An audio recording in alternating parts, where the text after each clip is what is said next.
Hi, how's it going, guys? Just want to have a quick chat today about detector sensitivity testing. So, a smoke detector has a chamber inside of it, and over time, the sensitivity of these detectors can drift with age, dirt, just use while they sit in a building over time. So, this contraption that I'm holding here today is a detector sensitivity test.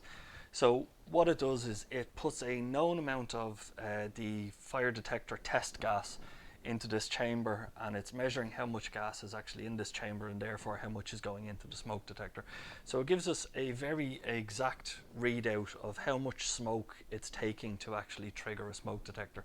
So as a detector becomes less sensitive over time, it can lead to false and unwanted alarms. It can lead to detectors triggering much later than they should, so they're not as effective as a fire detection system.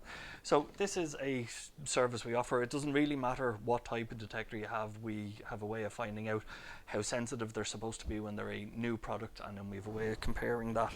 So we fire the gas into it.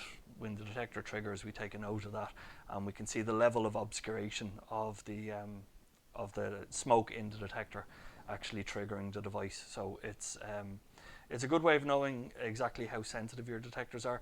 Typically, these are used in the event of we've done it a lot for kind of incident investigation. So there's a fire in an area, or there's suspected to have been smoke in an area, and the detector hasn't triggered, and we will go back and test the actual sensitivity of the detectors in the area and confirm that it's within the design parameters.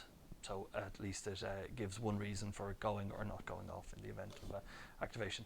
Thanks.